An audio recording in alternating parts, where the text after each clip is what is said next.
Eu penso disso tudo, né? Inclusive das discussões que se fazem, as discussões que estão circulando por aí na indústria sobre a tendência do single pilot, se isso vai para aviação comercial, uma vez que hoje existe inteligência artificial, existem pilotos automáticos, né, extremamente sofisticados, existem formas remotas de se monitorar a operação de um voo e de se operar, inclusive, um avião. Reconheço isso tudo, né? Contudo, eu ainda acho que é o humano a parte que consegue fazer o enfrentamento do residual de incerteza, que está presente em cada projeto, na sua hipótese lá atrás, e que está presente em toda a operação. Em toda operação a gente opera com toda operação a gente faz com um residual de incerteza, né? E a única parte que está preparada para enfrentar esse residual de incerteza, seja lá qual for, é a pessoa, né? O humano ainda é o que consegue mobilizar de maneira criativa repertórios de conhecimento, de vivências, de experiências, conectar recursos, reorganizar a arquitetura de recursos para garantir uma operação segura sempre que necessário. Eu digo ainda assim, consegue inclusive ver um pouquinho além da máquina, né? É aquele gut feeling de estar voando e dizendo assim, isso aqui não me parece que está certo, né? Igual um colega outro dia me disse que estava voando e começou a desconfiar do radar meteorológico e disse, isso aqui parece que não está certo, mas aparentemente nenhuma informação da máquina comunicava para ele que havia uma pane ou um problema no radar, né? Quer dizer, esse gut feeling ainda, ele faz diferença, não só para a eficiência das operações nas companhias aéreas, para a operação acontecer, como também para garantir segurança na operação. Cola 0 Gol 5629. Gente, sejam muito bem-vindos ao Farol de Pouso, mais uma semana, mais um episódio super especial. Primeiro eu já queria pedir para você curtir, comentar, compartilhar esse episódio. Estamos com um convidado de altíssimo calibre, o professor Éder Henrickson. Estamos aqui hoje com uma tripulação composta, né? Tripulação de revezamento. Temos o Pigato, Conrado, popularmente conhecido por aí como Roberval, o João Vitor e o Félix, eu e o Caio aqui escondido com a gente. Professor Éder, seja muito bem-vindo ao Farol de Pouso, é um prazer ter o senhor aqui com a gente hoje. Bom, eu aqui agradeço, olha, felicidade imensa de poder participar dessa conversa com vocês. Tenho acompanhado vários episódios, né, do Farol de Pouso já há algum tempo, mais de ano já. E para mim é uma alegria muito grande rever amigos aqui, né? Assim, que alegria que foi entrar aqui nesse ambiente e encontrar Pigato, João Vitor, Félix e o Conrado. Puxa, de todos vocês, talvez o meu amigo mais antigo aqui, colega de turma ainda, quando fazíamos PUC lá em 1990 e pico. Estamos fazendo quase 25 anos de formado, hein, Conrado? Mas é uma alegria muito grande. Muito obrigado pela oportunidade de encontrá-los. E certamente, acho que falando aqui, possivelmente outros colegas também aí da nossa rede aí de amigos na aviação vão acabar também retomando aqui um pouco comigo algumas das questões que eu sempre trago, né? Especialmente nas minhas aulas, para quem foi meu aluno, né? Ô Éder, Conrado falando. Cara, você não tem ideia de como eu tô feliz, como é uma honra receber você aqui. Eu tava falando aqui, né? Tu tá na lista do Farol de Pouso desde 2021, cara. Tu foi um dos primeiros nomes a entrar na lista aqui dos possíveis entrevistados. Não entrevistados, né? Possíveis personagens principais do bate-papo. Só que, cara, na boa, eu falo de verdade, eu não tô falando assim pra fazer de falso humilde, nem pra te levantar tua bola. Eu achava que a gente não estava preparado, assim, como Farol de Pouso mesmo, para receber um cara assim como tu, assim, sabe? Com a envergadura que tu tem, assim, e o conhecimento no assunto que a gente vai falar aqui, que é aviação, basicamente, especialmente o fator humano, porque eu acho que a gente precisava ter maturidade para trazer uma pessoa como você, não pela gente, mas pela audiência, para a gente poder conduzir um papo e para a audiência poder aproveitar ao máximo. Então eu espero que Deus ilumine aqui nossos pensamentos aqui para conduzir esse papo de maneira que as pessoas aproveitem realmente o que eles podem aproveitar de uma pessoa como você. Para quem não conhece o Éder, que eu conheço há quase 30 anos, né, que a gente começou a fazer faculdade junto, e o Roberval a gente vai explicar depois. O Éder, ele é decano da Escola de Negócios da PUC, do Rio Grande do Sul, é professor da Faculdade de Ciências Aeronáuticas pós-graduação, e é professor da pós-graduação em administração também da PUC, é professor afiliado da Torrey University Australia e da Lund University Suécia, imagina. O cara também tem doutorado em engenharia de produção e transportes, pós-doutorado em fator humano e gestão de segurança, tem vários projetos de pesquisa nas áreas de aviação, saúde e indústria de óleo e gás, olha isso, diversos artigos publicados em periódicos científicos internacionais, é também um dos organizadores do livro Resilience Engineering in a Digital Age, assunto que eu gosto muito, que foi publicado em 2021, fora outras coisas que eu não botei aqui, porque não cabia aqui nos meus post-it. Se você tá aqui, não sai, cara, porque o papo vai ser muito massa. O cara é o cara. Então, Éder, brigadaço, muito obrigado. Já vamos engatar no papo rápido daqui a pouco, antes disso, o Henrique vai vir aqui e pagar os boletos do Farol de Pouso antes da gente engatar nesse papo que vai ser maravilhoso. E olha, eu diria que não é só pagar os boletos por pagar boletos, são boletos dos nossos grandes parceiros e apoiadores, são pessoas que nós temos orgulho de ter aqui com a gente participando, contribuindo com o projeto. Começando pela Realizar Escola de Voo lá no município de Torres, no Rio Grande do Sul, para você que quer tirar suas carteiras, voar internacionalmente, seguir carreira profissional, entre em contato com eles que eles vão fazer um precinho muito especial para você. Fale para eles que você veio pelo Farol de Pouso. Temos também a FCT Human Development. Afinal de contas, se você quer ser um grande profissional, uma das coisas que você tem que entender é de fatores humanos, é de CRM. Então, entre em contato com eles, que eles têm treinamentos especiais, espetaculares, para você que quer desenvolver essa habilidade na sua operação, mas não só na sua operação aérea. Qualquer tipo de equipe pode se beneficiar do treinamento que eles oferecem. Então, entre em contato com eles. E também temos o FP Aviation, que é o nosso projeto aqui do Farol de Pouso, que te ajuda a você tirar o seu certificado de ICAO para estar voando internacionalmente. Para você que está almejando um emprego numa companhia aérea, as vagas estão bombando aqui no Brasil e nós podemos te ajudar com a sua entrevista técnica. Entre em contato com a gente para fazer o nosso programa de preparatório e, obviamente, para você também que está pensando em expatriar. Antes disso, o Conrado também tem um anúncio super especial para fazer aqui para vocês. Obrigado, João. Obrigado, João. Obrigado, Henrique. Eu estou olhando para o João aqui. O Henrique está com a câmera fechada. O João fazia tempo que não aparecia com a gente aqui. O recado que eu tenho antes de a gente iniciar o papo é um recado que envolve também o Éder, nosso convidado. O primeiro seminário de fatores humanos na aviação, o UFAV, que vai acontecer lá em Porto Alegre, dia 24 e 25 de maio. Ele está sendo organizado pela MMA, Mastermind Aviation, que é a minha empresa, e a FCT, que é nossa patrocinadora aqui, e é a empresa do comandante Fernando Costa.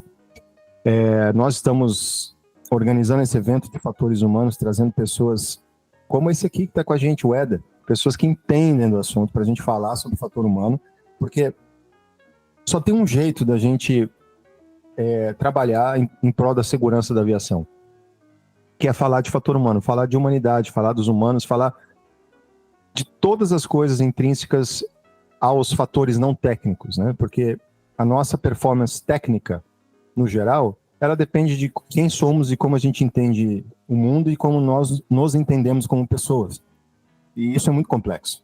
Então, o evento está ali para receber o Éder, para receber outros palestrantes, para ajudar a todos que estiverem presentes a pensarem melhor sobre fator humano para que a gente tenha um desempenho melhor lá na cabine de comando, que a gente aumente o nível de segurança da aviação. Então, estejam todos lá com a gente. Os eventos vai estar aqui na descrição do episódio. O evento, o ticket do evento está à venda no site For Events. Entrem lá, estejam com a gente, ouçam o Éder, vai ter mais coisa para falar lá. Tenho certeza que a palestra dele lá vai ser uma palestra disruptiva e que vai mexer muito com a cabeça de todo mundo. Obrigado, Henrique. Éder, primeiro eu queria saber o seguinte, cara. Uma pergunta simples antes da gente começar a falar quem é você, né, explicar para a pessoa assim. Defina para a gente o que é fator humano. Essas perguntas, assim, para professores, elas são perguntas difíceis, porque o professor nunca quer tirar a definição do livro, né? E é um tema que pode ser definido de alguns modos. Atualmente, como eu abordo, né, o tema fatores humanos, eu abordo como estudo dos condicionantes do desempenho humano. Olha só o termo que eu uso, condicionantes do desempenho ou da performance humana.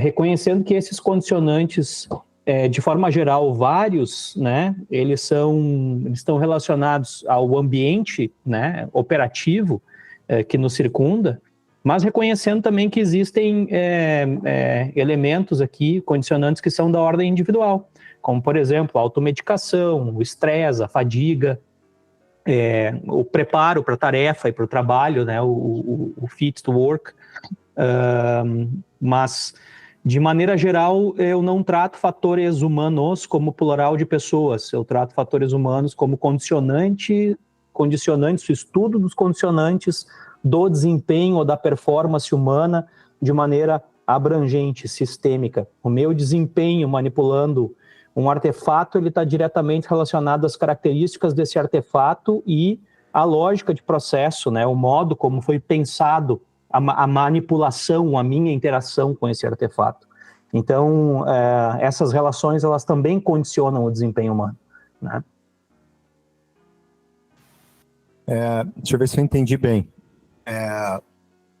Você está dizendo que existe um processo mental, então, uma estrutura mental que faz parte do escopo do fator humano, que você serve para você, seja para desarmar uma bomba, para pilotar um avião, ou para fazer qualquer outra tarefa. É mais ou menos por aí?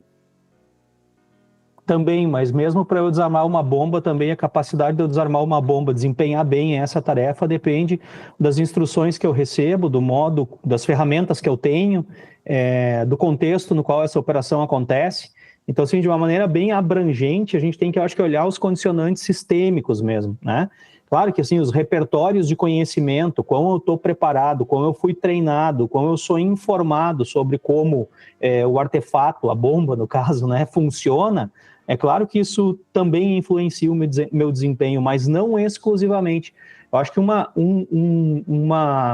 um problema, né, não é para assim dizer, mas é um problema, mas é uma característica do estudo dos fatores humanos. Por algum tempo, ele sofreu algumas transições, algumas ondas, por assim dizer, né? Se a gente pegar os estudos mais seminais da escola, e a gente tem algumas escolas, assim, a gente pode pontuar a escola francesa, a escola anglo-americana, a escola americana, por assim dizer, elas possuem orientações e características diferentes de pensar fatores humanos, né? Mas vamos pegar a escola americana começa com os estudos seminais lá atrás, no passado, os estudos do Paul Fitts e do Jones, né? Paul Fitts era um psicólogo da Força Aérea americana, que em certo momento foi chamado a fazer estudos para entender desempenho de pilotos militares. Lá estamos falando ali de Segunda Guerra Mundial e logo pós-Segunda Guerra Mundial. E ao tentar estudar o desempenho desses pilotos, né, um caso clássico é o caso dos eventos envolvendo barrigada, né, pouso com trem de pouso recolhido em B-17, né? E ao estudar mais de 400 e poucos eventos, né, 465, se eu não me engano, eventos, né, que tinham sido preliminarmente classificados como erro dos pilotos de recolher o trem após o pouso, ao invés de recolher o flap, né, gerando uma barrigada, né, da aeronave no chão, com parada brusca de motor, um evento crítico, por assim dizer, né. Ao estudar esses 460 eventos, o Paul Fitts, então, junto com um tenente da Força Aérea Americana, que era o tenente Jones, eles descobriram que não se tratava de uma intenção de acertar ou errar na hora de executar a operação, mas se tratavam de características de design mesmo, né? Dos instrumentos, das alavancas, dos comandos, das cores, da iluminação, da lógica de processo. Imagina que eu pouso um avião, estou acostumado a pousar um avião em pista contaminada, suja, e quando pousa o avião em pista contaminada, surge o contato das rodas com o terreno, faz espirrar no flap, então, essa sujeira, e aí a gente tem muito dano em intradorso de flap por detritos arremessados, né, das rodas contra os flaps. E aí, para resolver o problema de reduzir custo de manutenção com isso e parada de avião para manutenção disso, a gente resolve, então, que imediatamente após o toque da aeronave no solo, o procedimento determina que o flap seja rapidamente recolhido, para minimizar dano do flap, para proteger o flap. Só que aí a alavanca de flap ela é igualzinha à alavanca de trem de pouso, está uma do lado da outra, né? E esse procedimento é realizado, às vezes, em retorno de missão, onde a tripulação está cansada, com iluminação baixa de cabine, às vezes é um pouso no pôr do sol, quando não aquele sol na cara, assim, prejudicando um pouco também a visão, e a pressa em fazer uma sequência de procedimentos de maneira muito rápida. O B-17 também foi o primeiro avião, se eu não me engano, aí, com comandos e sistemas hidráulicos, né? Então, ao invés de fazer força numa alavanca, o piloto aperta um botão ou muda um switchzinho de lugar, né? No caso do B-17, era um switchzinho para cima e um switchzinho para baixo.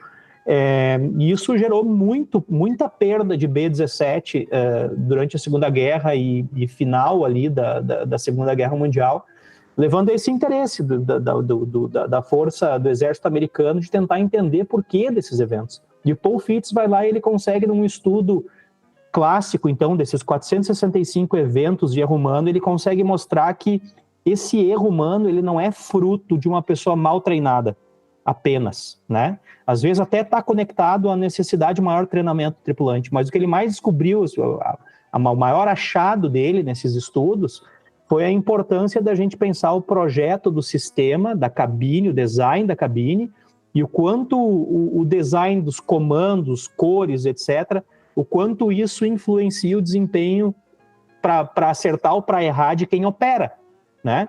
Esse estudo, por exemplo, ele foi um estudo seminal para gerar uma série de diretrizes de aeronavegabilidade relacionadas a projetos de cabine, displays de comando na cabine que são seguidos até hoje. Até hoje, por exemplo, a gente tem lá, o flap tem uma forma de asinha, o comando de trem tem uma forma de rodinha, né? Claro que alguns fabricantes aí estão inventando umas coisas diferentes, mas esses padrões de design, de especificação de produto, eles começam assim a ter os seus primeiros desenhos, os seus primeiros contornos definidos a partir desses estudos. Então, esse é um momento, né? E em certo momento a gente pega Tenerife, né? Tenerife, em 77, foi um caso, um acidente importante em que, assim, representa uma categoria de acidentes da época ainda, né, em que os investigadores, eles começam, em primeiro lugar, começam a ter uma ferramenta nova para tentar entender fatores humanos e desempenho humano em acidentes, que são os gravadores de voz e os gravadores de dados. Então, agora passa a ter essas comissões de investigação ali, final da década de 60 e ao longo da década de 70, começam a ter acesso a esses recursos, e ao olhar o conteúdo desses recursos, se surpreendem com acidentes onde aparentemente a aeronave funcionava conforme as especificações de projeto, fabricação, manutenção, mas as tripulações cometiam erros, às vezes, até grotescos, né?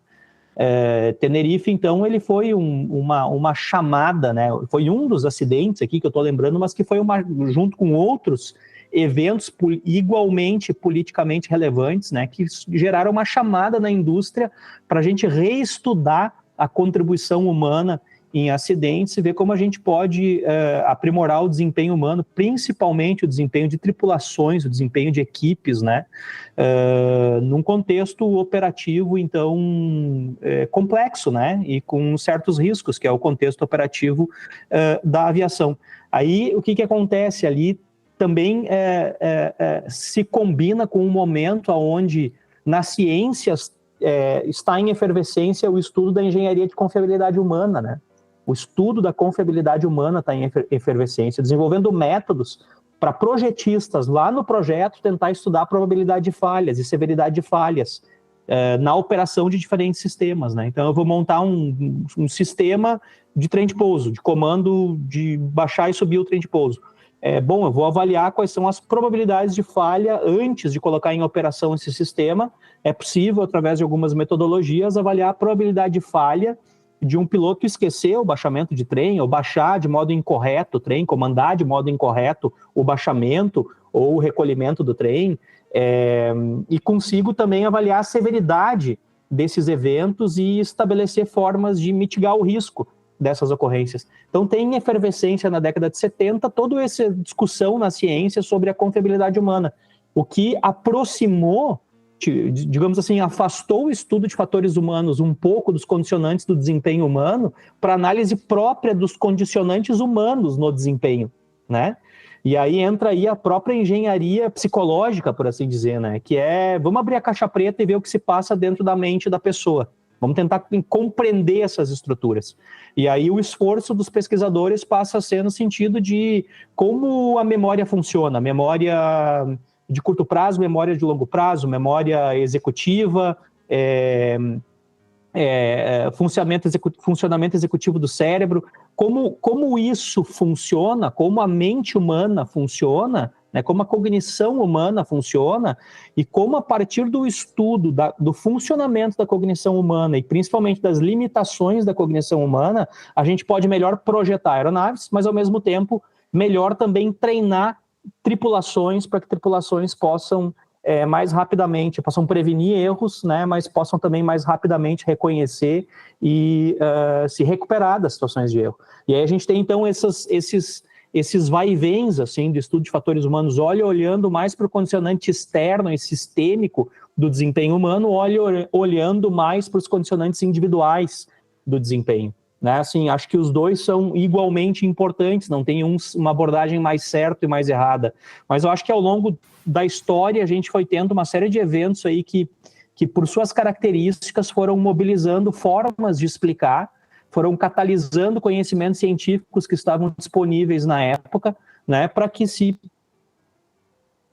dê um panorama e um desenho da importância de fatores humanos, como se tem hoje na aviação ou em outros sistemas, né, eu não gosto de dizer de sistema de alto risco, né, Conrado e pessoal, porque claro, é um sistema que opera em condições de risco, mas assim, o risco não é alto, talvez ele é crítico do ponto de vista de risco, porque é uma operação que se faz hoje, uma operação com níveis de segurança muito altos, né, muito bons, né. Tivemos inclusive um ano aí recentemente, 2018, que o transporte aéreo comercial não teve fatalidades no transporte aéreo comercial. Isso nós estamos falando em bilhões de passageiros transportados, é muita coisa, né. Então, se dizer um sistema de alto risco, eu tenho um pouco de relutância em usar essa expressão, né, mas é um sistema que, de todo modo, a gente sabe que o risco é crítico e a gente precisa monitorar e continuamente atuar sobre a segurança que ela é resultado desse empenho dinâmico que nós temos e permanente, né,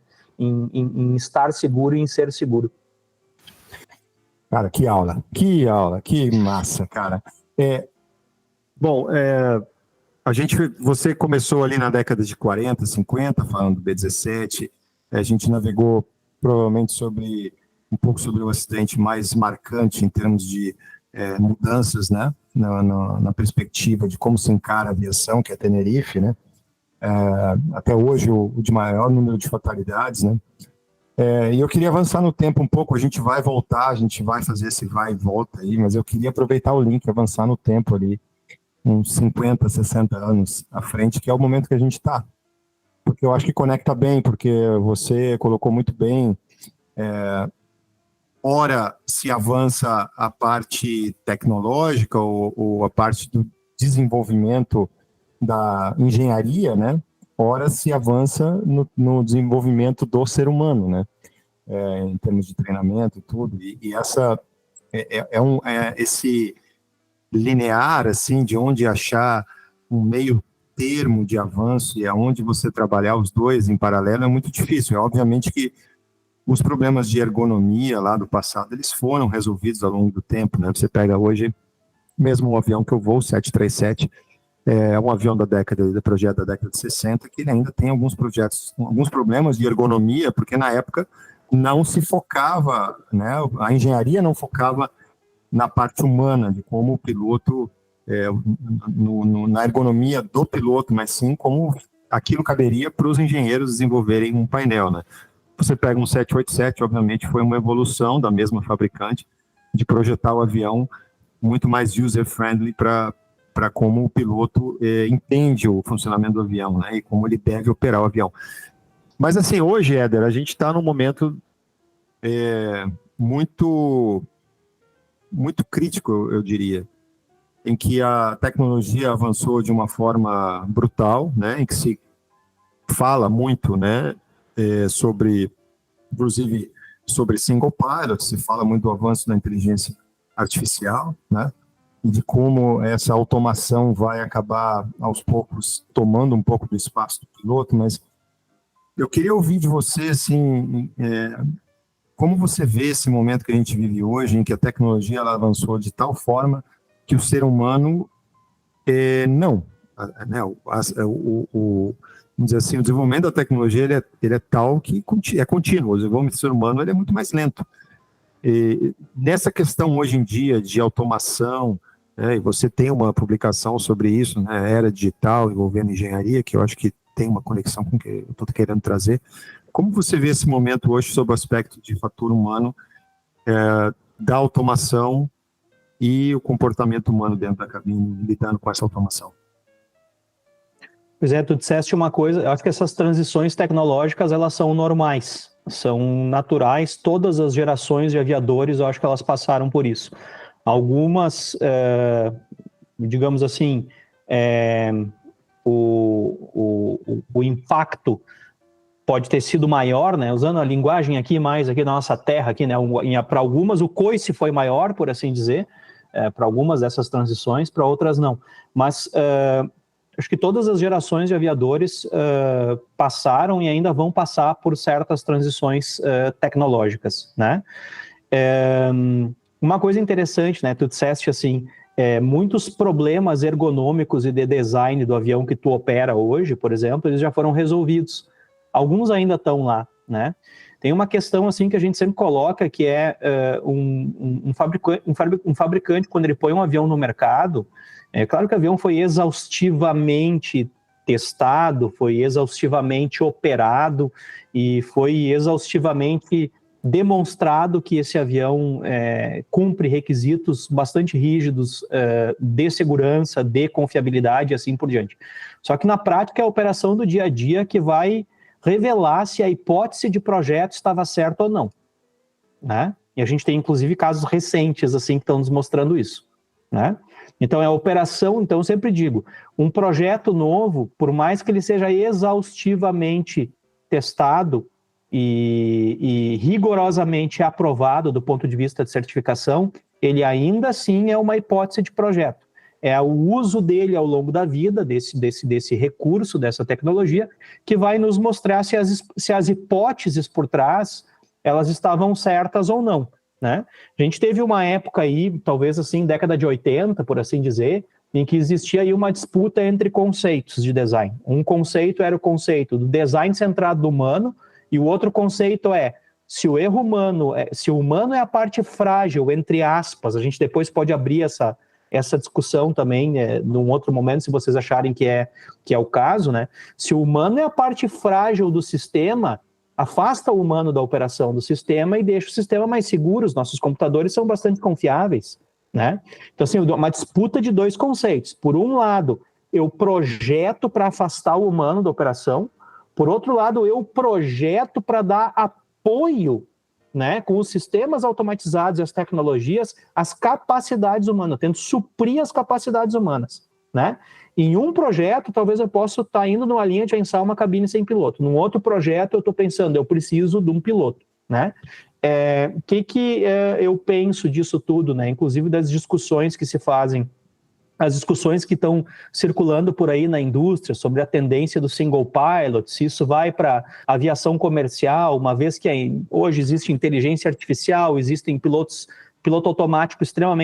automáticos, né, extremamente sofisticados, existem formas remotas de se monitorar a operação de um voo e de se operar, inclusive, um avião. Reconheço isso tudo, né? Contudo, eu ainda acho que é o humano a parte que consegue fazer o enfrentamento do residual de incerteza, que está presente em cada projeto, na sua hipótese lá atrás, e que está presente em toda a operação. Em toda operação a gente opera com toda operação a gente faz com um residual de incerteza, né? E a única parte que está preparada para enfrentar esse residual de incerteza, seja lá qual for, é a pessoa, né?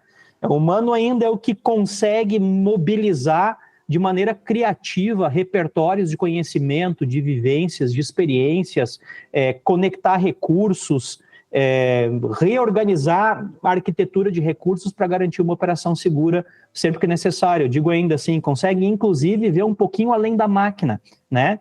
É aquele gut feeling de estar voando e dizendo assim, isso aqui não me parece que está certo, né? Igual um colega outro dia me disse que estava voando e começou a desconfiar do radar meteorológico e disse, isso aqui parece que não está certo, mas aparentemente nenhuma informação da máquina comunicava para ele que havia uma pane ou um problema no radar, né? Quer dizer, esse gut feeling ainda, ele faz diferença, não só para a eficiência das operações nas companhias aéreas, para a operação acontecer, como também para garantir segurança na operação. Então, assim, eu ainda sou um pouco... Eu adoro toda essa discussão assim, da transformação digital, da inteligência artificial, vai ser uma tremenda, já é uma tremenda revolução nos meios de produção hoje, não vai ser diferente na aviação, acho ótimo, né? Mas ainda aposto, né, no lugar ali da pessoa ali, com as boas horas de voo ali, né, o tempo de janela, ainda por trás, acompanhando, monitorando, gerenciando todos esses sistemas, ou operando todos esses sistemas, né. Por isso, o residual de incerteza, né, a resiliência para mim entra aqui também nessa dimensão, Corrado. Porque o mundo digital ele requer resiliência, porque o mundo digital ele é um mundo com incerteza, ele é um mundo dinâmico, ele é um mundo com transformação, e se eu sei que a única certeza é a transformação e é a mudança, eu preciso desenvolver capacidade de fazer o enfrentamento dos residuais de incerteza que vêm com essas mudanças, né? E quem melhor faz esse enfrentamento, eu ainda acredito muito ainda no potencial das pessoas, né? No caso aí dos pilotos, eu acho que ainda vai... Eu não acho que a discussão é tão simples assim. E no fundo, para mim também a discussão de um piloto, desculpa, só para fechar esse raciocínio, mas sim, a discussão de ter um piloto na cabine ou não, né, em função dos avanços da tecnologia e tal, para mim ela não é uma discussão de segurança, ela é uma discussão econômica, de eficiência econômica. E assim, essa pauta aí, para mim, assim, acho que os passageiros estão dispostos a gastar um troquinho a mais, né, para ter pessoas capacitadas, sabendo que pessoas capacitadas podem fazer toda a diferença no enfrentamento do residual dessas incertezas, né. Ô, Éder, tem mais uma outra coisa que eu acho que é importante a gente falar, que eu acho que é a questão da... Desculpa cortar, eu sei que o Pigato já levantou a mão e eu acho que o Conrado ia falar também, mas nessa relação, a relação humana de tu saber que existe alguém que tá cuidando da operação ali quando tá tudo, né, dentro da visão do passageiro, né, tá tudo na mão daquela pessoa só. Por mais que tenha computador, tenha engenheiro, tem tudo, mas assim... essa questão da conexão, da ligação entre dois seres humanos faz um sossego, eu acho, no coração da pessoa, de saber assim, cara, essa pessoa ali, ela tá ali e ela vai lutar a vida inteira dela para fazer aquela operação sair fluida e com segurança, sabe? Eu acho que isso é uma coisa muito importante no que diz respeito à marca, sabe? Ao cuidar da empresa, o jeito que a empresa cuida, né, de seus passageiros, desde o check-in, falando só da aviação, tá? Mas desde o momento do check-in até o embarque no avião e o voo em si, sabe? Eu acho que o passageiro, ele sempre vai ter essa questão de, pô, cara, essa pessoa tá ali, sabe? Tá ali pra lutar junto comigo, entendeu? Isso eu acho que é uma coisa muito importante. Mas eu acho que não é nem o passageiro, eu acho que é o ser humano, né? O ser humano precisa de interação social. Tu vai fazer um check-in hoje, eu viajei pela TAP recentemente, a TAP não tem check-in com pessoas, é só check-in totem, né? E você fica perdido, cara, porque tu precisa precisa de uma interação, sabe? É diferente de fazer o check-in num totem, é diferente de fazer o check-in com uma pessoa que te atende com um sorriso e que muda o teu dia e que, sabe, que de alguma forma interage contigo e vai ser uma pessoa que vai, de alguma forma, afetar o teu dia e a forma como você vai, como a gente está falando de aviação, como você vai entrar dentro do avião, né? Seja num bom estado de espírito ou um estado de espírito ruim. Eu acho que isso é uma coisa não só de passageiro, mas das interações humanas. Mas falando sobre o residual de incerteza, tem um neurocientista que eu admiro muito, e é um dos caras mais famosos hoje no mundo, que é brasileiro, é Miguel Nicoleles, o nome dele, Dr. Miguel Nicoleles. Ele tem um ponto de vista muito interessante sobre inteligência artificial. Ele diz que a inteligência artificial não é nem inteligente, nem artificial. Que a inteligência é uma capacidade dos seres humanos, né? Não é. Por que não é inteligente? Porque a máquina trabalha com database, a máquina não é capaz de produzir por si só pensamentos e ideias, né? A máquina é alimentada por um database infinito que seja, mas limitada àquele database. Então a máquina não consegue criar, né? Não é uma inteligência orgânica, é uma inteligência limitada. E por que ela não é artificial? Exatamente porque ela é alimentada pelo ser humano, né? Então todo o database vai ser alimentado pelo ser humano. Então o que você coloca ali é o que direciona aquela inteligência que é limitada, né?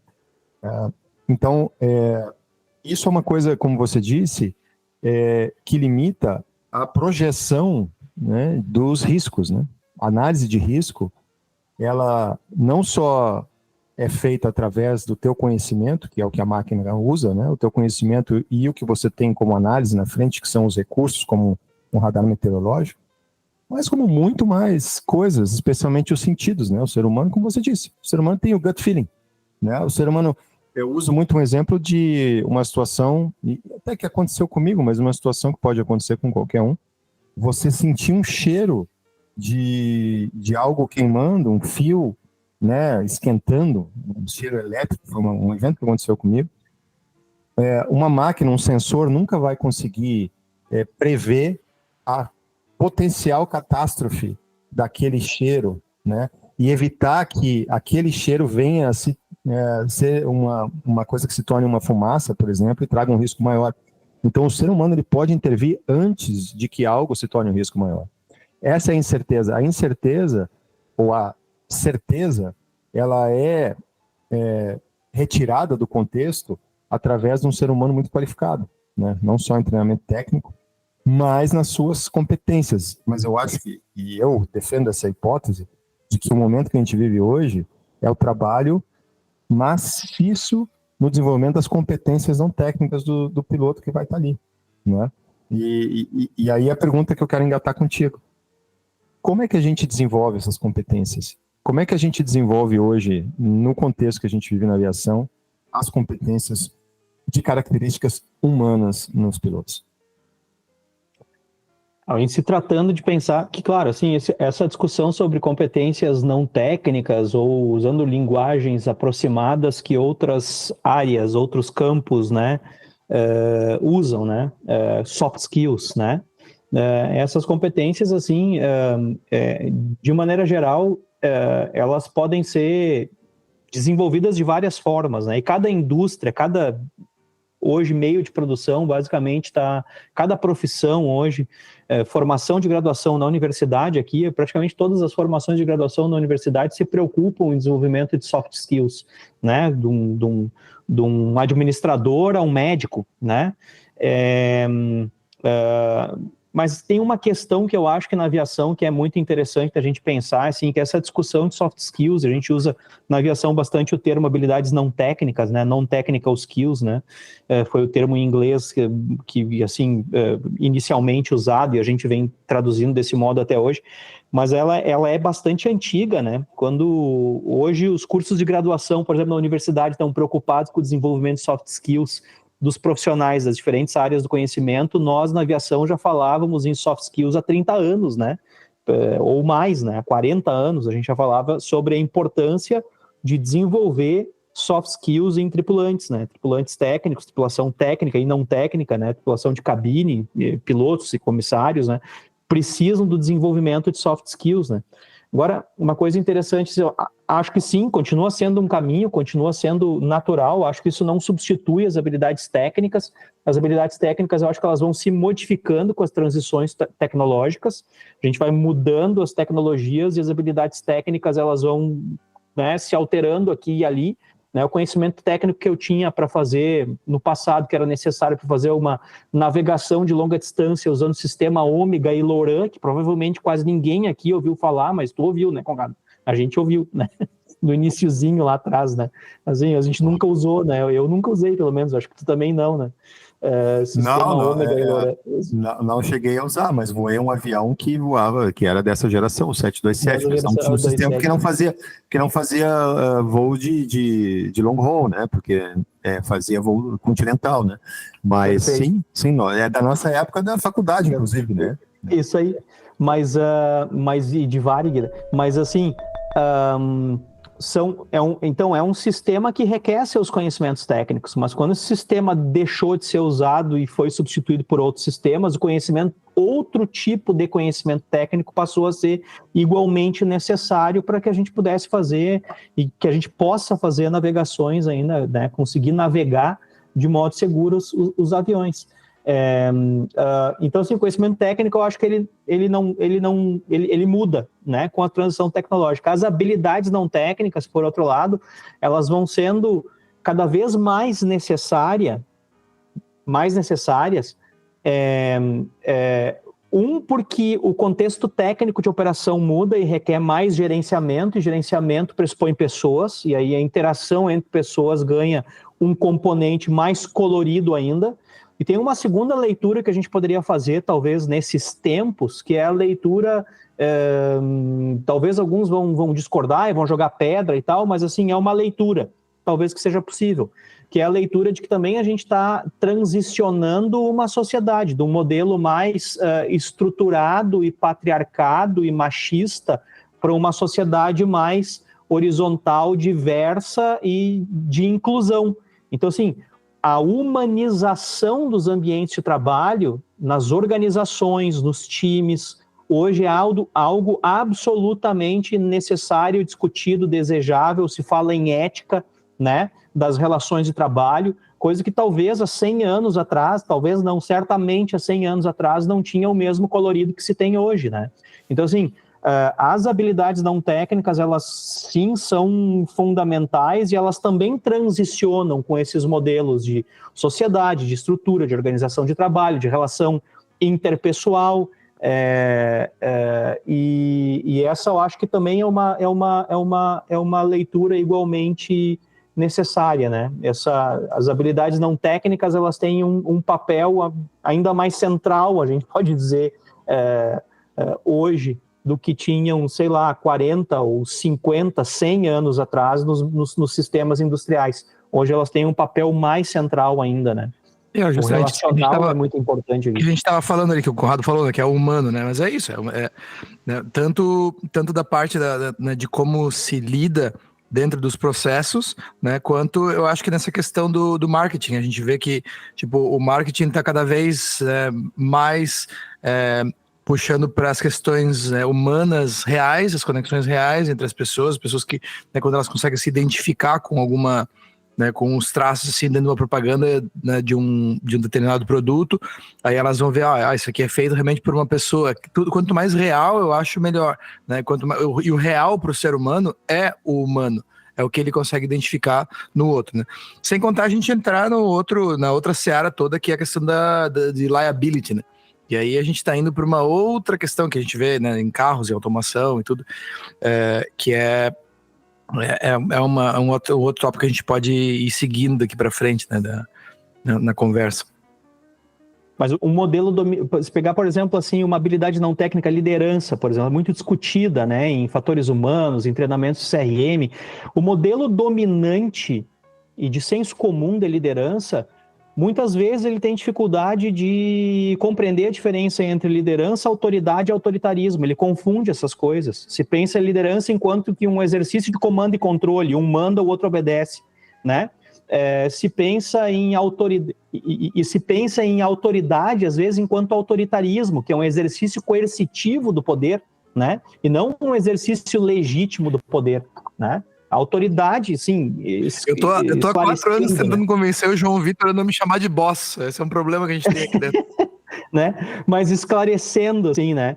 A autoridade aqui, como eu estou colocando aqui, é esse exercício legítimo, respeitoso do poder. Um comandante, ele tem autoridade em relação ao copiloto, ele tem autoridade, e ele pode exercer essa autoridade, né? Ele deve, inclusive, exercer essa autoridade. Ele não deve do meu ponto de vista, se furtar, né, das responsabilidades que ele tem. Até porque se fizesse isso, estaria sendo aí o que na linguagem jurídica a gente pode chamar de negligente, né? Mas assim, então ele exerce a autoridade. Agora, o autoritarismo é quando esse exercício de poder e essa relação hierárquica, ela vem com excessos, ela vem com força, ela gera coerção no outro, né? Ela não é ética. Bom, aí a gente tem o autoritarismo. Mas hoje, olha só, é interessante, assim, a gente tem que se livrar desse modelo dominante de pensar a liderança enquanto comando e controle, enquanto uma confusão de autoridade e autoritarismo, e pensar a liderança enquanto um ato de cuidado, enquanto estar a serviço do outro. Olha que loucura, né? Assim, é uma inversão, assim, porque sim, a escola clássica da liderança, ela vai lá, o modelo dominante da liderança vai pregar o líder como visionário, o que puxa, o que lidera, o que define, o que delega, né? O que planeja e distribui as tarefas.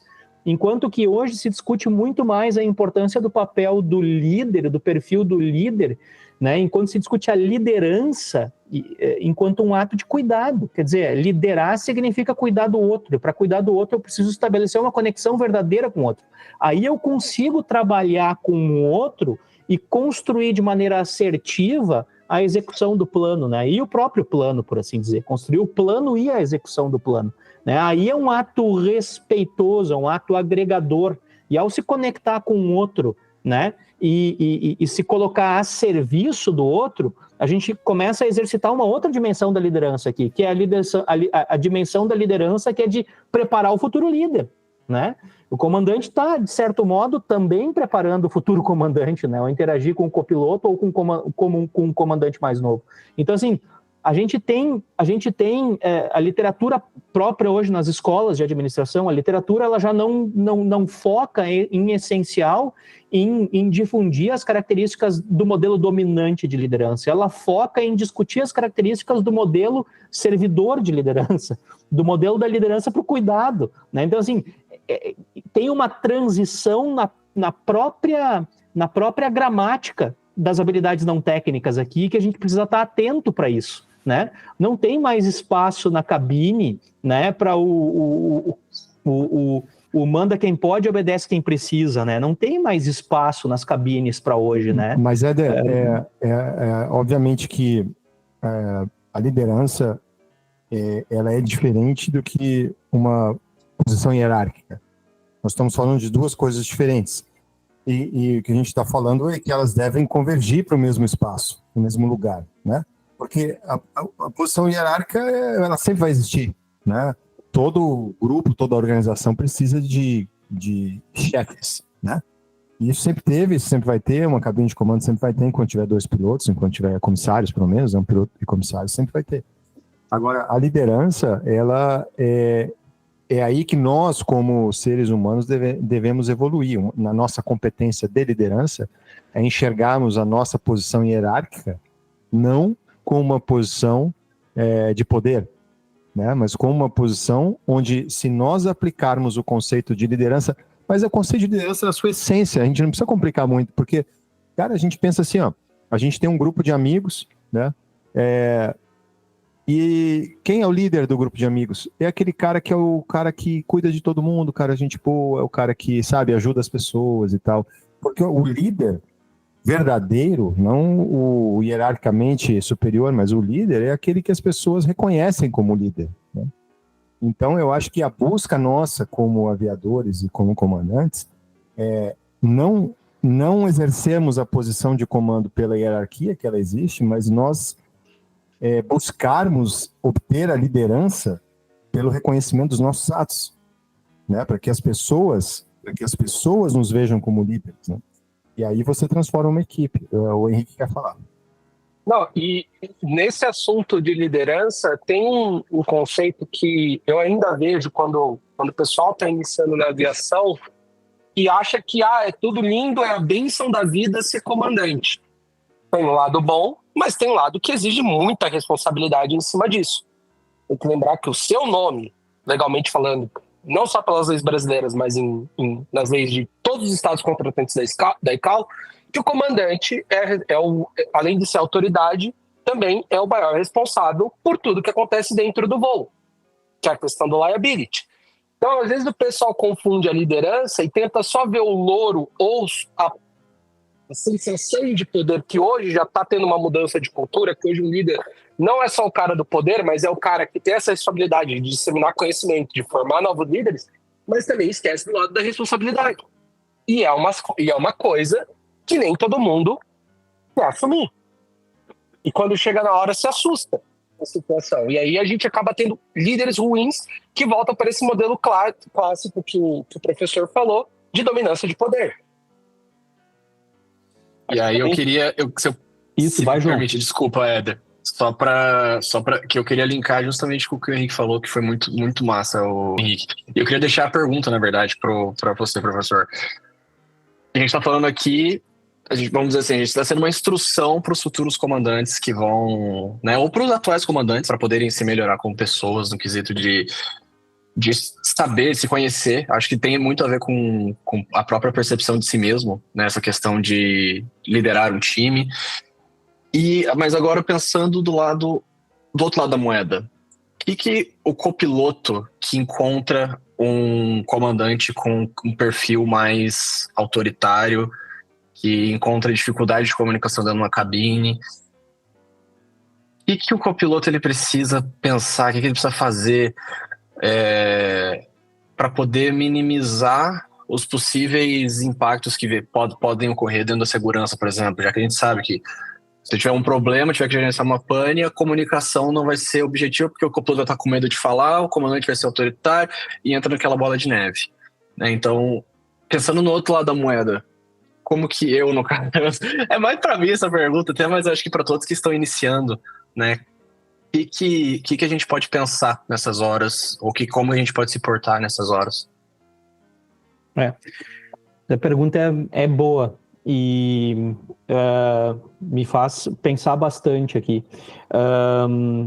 Tem um ponto ali que o Conrado e o Henrique trouxeram, assim, que eu acho que também vale a pena reforçar aqui, porque a gente trata a diferença entre liderança e autoridade, né? Porque a liderança, como o Conrado disse, ela pode ser situacional, né? Tem toda uma escola, inclusive, de estudo de liderança que vai discutir isso, né? Às vezes a liderança, numa situação, ela pode não estar na autoridade de uma pessoa, né? Ela pode se deslocar do eixo da autoridade de uma pessoa, né? Compreender que a liderança, ela também tem um componente que é sempre situacional, é fundamental, né? E aí, trazendo para essa questão, João, que tu colocas, né? Assim, mas claro, como o Henrique disse, né? Um comandante, ele tem sempre as responsabilidades porque ele tem autoridade, né? Agora, claro, pode escolher a via de exercer o comando, né, a função de comandante através da posição de autoridade, ou, melhor, desenvolver a arte de ser um líder, que me parece que é muito mais interessante, né? Porque aí reduz muito as possibilidades de tu exercer a autoridade com facetas e tintas de autoritarismo, que é o que é indesejado e torna a cabine um ambiente tóxico, né, para a operação, né, no contexto de tripulação. Agora, para futuros comandantes, né, assim, acho que não, sendo novo ou sendo antigo na aviação, é importante sempre investir no autoconhecimento, entender quais são as reações. Cada um de nós tem foi se socializando ao longo da vida de um jeito, foi coletando experiências ao longo da vida de um jeito, e cada um de nós mobiliza certas emoções frente a certas situações e tem formas de lidar com essas emoções e com essas situações. Se autoconhecer, eu acho que é um primeiro passo importante, né? Acho que é fundamental. Isso existe, obviamente, estudo, existe treinamento, existe reflexão para esse autoconhecimento, existe a importância também de se construir laços de confiança com colegas que possam te dar feedbacks que sejam construtivos para tu também te desenvolver, fazer treinamentos formais também é um componente importante aqui. E claro, ao longo da vida, as vivências, todas as vivências que nós vamos tendo ao longo da vida e que um piloto vai tendo ao longo da vida, sejam elas vivências positivas ou mesmo as vivências negativas, elas vão construindo o nosso repertório de como agir, de como fazer e como não fazer, né? Como não atuar, né? Frente a certas situações. Então, esse autoconhecimento, o autodesenvolvimento e estar muito atento a essas vivências ao longo da vida me parece que é fundamental. Mas eu diria assim, puxa, Éder, mas eu preciso ir voar amanhã, eu sou copiloto novo e a empresa que eu opero lá tem uma série de comandantes que tem uma personalidade difícil, truncada e é difícil trabalhar, né? Bom, acho que a gente também tem que reconhecer algumas coisas, assim, né? Infelizmente, não é todo mundo que sai para trabalhar e está no seu dia perfeito, no seu dia mais iluminado, né? As pessoas, né? Algumas pessoas, inclusive alguns estudos dizem o seguinte, que algumas pessoas são extremamente realizadas, felizes com o que fazem, elas sempre sonharam fazer aquilo ali, elas são plenamente realizadas fazendo aquilo que elas fazem. Algumas gostam do que fazem, né? Mas preferiam até fazer outra coisa, mas estão felizes ali. Mas não trocam porque se sentem bem, se sentem bem remuneradas, se sentem bem reconhecidas, mas assim, se pudessem até trocariam de trabalho, de profissão, né? Algumas outras, elas não gostam, mas fazem, e se sentem presas, não se sentem com oportunidades de fazer outras coisas na vida, se sentem presas a isso. Então elas já têm um entusiasmo que já é diferente do primeiro, né? E existe também uma parcela muito pequena, né? Felizmente, né? Na aviação, a gente pode dizer, muito pequena, mas existe uma parcela que tem um certo sofrimento, né?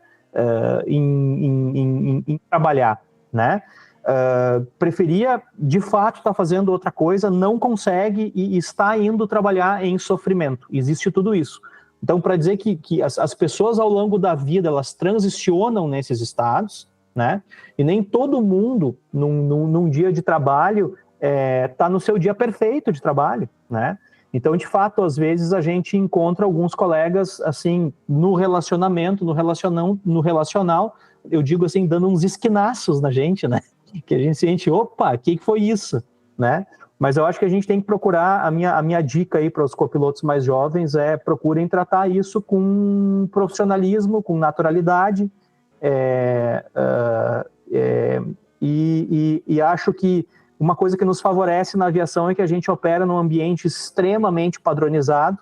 A padronização, seguir a padronização, operar conforme a padronização reduz assim, absurdamente a possibilidade de conflitos na cabine, mas quando os conflitos surgem, tem que se encontrar o momento adequado para eles serem tratados, né? Ficar guardando eles também não resolve.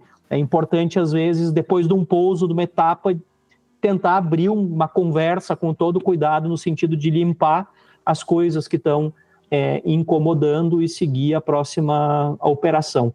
Isso, de novo, isso é um exercício. A gente desenvolve a capacidade de fazer isso. É uma arte. Queria trazer um comentário que o João trouxe. Ele levantou um assunto bom, porque o desenvolvimento das competências, né, como um ser humano e como um profissional, que é o que a gente está comentando aqui, do copiloto, ele é um ponto focal muito grande, principalmente aqui fora, porque é o cara que vai ser promovido ali na frente. É o cara que está sendo treinado para ser promovido. Eu tô na faixa etária muito próximo dos 40 anos, porém me afastando deles. E na posição de copiloto, eu consigo ver já comandantes mais novos que eu, comandantes um pouco mais velhos que eu, e muito mais velhos. Então dá para ver com nitidez isso que tu está falando, da diferença de comportamento de gerações, de quem tem... E tu vê que nas gerações mais antigas tem gente extremamente boa, gente extremamente com deficiências na área humana que não entendem algumas coisas. E aí vem a questão do copiloto, eu posso falar com alguma propriedade, porque a minha experiência como copiloto me disse que o teu trabalho como copiloto, ele tem que estar muito sólido, e não entender que tu é um copiloto, que tu é o segundo em comando. Quando tu parar para pensar que tu é o segundo em comando, tu começa a trazer para ti como um copiloto uma responsabilidade maior e tu cria a necessidade de desenvolver as tuas competências técnicas, as bases, que é para daí tu então conseguir trazer para o teu comandante, se ele está tendo um problema não técnico, se ele está tendo um problema de execução de procedimento, alguma coisa, se ele está sendo grosseiro ou ríspido com você, de você simplesmente conseguir ignorar aquilo e trazer para o teu comandante com competência, né? Ó, o manual diz isso, a gente tem que fazer isso. E tu te tornar, como tu falou, um líder pelo exemplo. Tu não exerce mais autoridade, tu não tem autoridade para exercer nessa cadeia, mas tu tem condição plena de liderar o teu comandante com algum exemplo, com bons exemplos. E, cara, isso é nitidamente assistido, percebido, e em qualquer ponto de parada do teu próximo voo, a tua tripulação vai refletir isso. Eles vão saber quem que é o líder ali dentro da cabine. Eles percebem a autoridade, eles percebem a liderança. Então, se eu conseguiria trazer duas coisas que um copiloto pode criar daqui para frente, o cara que ainda está com essa dúvida é entender que ele não é um copiloto e se capacitar para exercitar a liderança pelo exemplo. Mas sabe, Pigato, ele é um copiloto, mas é a posição dele. Tá? A posição... Sim, mas é uma questão de nomenclatura. Não, sim, a posição dentro da empresa é de copiloto, mas eu acho assim, existe sim também um processo de maturidade na posição de copiloto, ao ponto de entender que o CRM não é responsabilidade do comandante. Isso é uma coisa bem importante de ser levantada, porque o CRM é responsabilidade de todos da tripulação. O copiloto ele é agente ativo do CRM, não é reativo. Então, esse entendimento, esse amadurecimento da compreensão do que é o CRM, de como ele age, sendo o segundo em comando, é muito importante, porque o copiloto ele é sim responsável pelo CRM, e muitas vezes a quebra do CRM ela se inicia através de uma atitude do copiloto. Eu não estou eximindo os comandantes, eu estou dizendo assim, é um desenvolvimento de inteligência emocional, de resiliência comportamental, que o copiloto passa na fase de copiloto, que faz parte do amadurecimento do crescimento como pessoa. É o que o Éder, conectando com o que o Éder falou. É o crescimento individual. A fase de copiloto é uma fase de crescimento individual, não só técnico, não só de conhecimento, mas de compreensão individual do papel que ele exerce.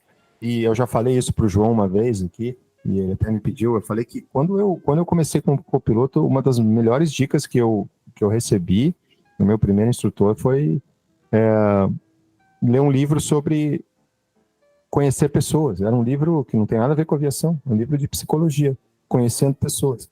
Foi ali que eu comecei a entender, né, como eu podia me desenvolver para lidar com as situações, sendo agente ativo do CRM, entendendo com quem eu estava lidando.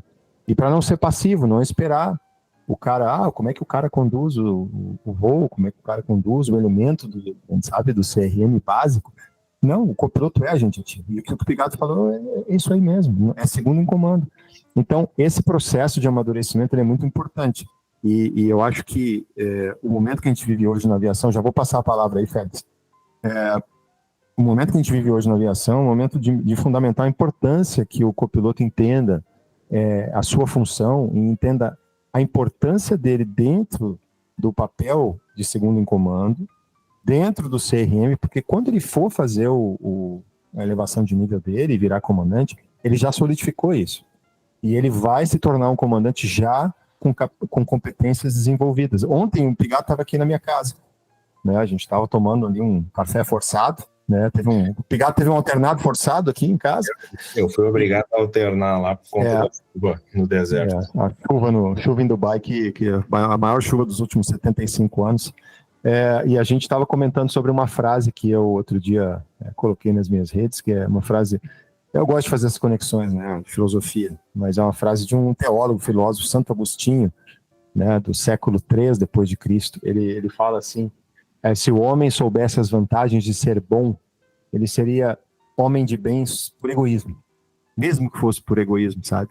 Então, eu acho assim, a gente está falando sobre liderança, uma pessoa com uma inteligência emocional avançada e que se compreende, tem autoconhecimento, por mais que ele não seja uma pessoa de natureza boa, numa equipe, né? Ele vai ser um líder bom porque isso vai trazer benefícios para ele, mesmo que seja pelo egoísmo, né? Porque o resultado é o que importa, né? O outcome do nosso trabalho, da nossa equipe é o que importa. A eficiência, a segurança, né? Falando de aviação. Então, a gente passa um momento, a minha visão, o momento da aviação agora é que a gente passa por um processo em que nós precisamos muito nos conhecermos melhor como pessoas, precisamos amadurecer e conhecer nós mesmos melhor. E passa, obviamente, sobre psicologia, filosofia, neurociência, inteligência emocional, mas eu não vou parar de falar da palavra do Félix.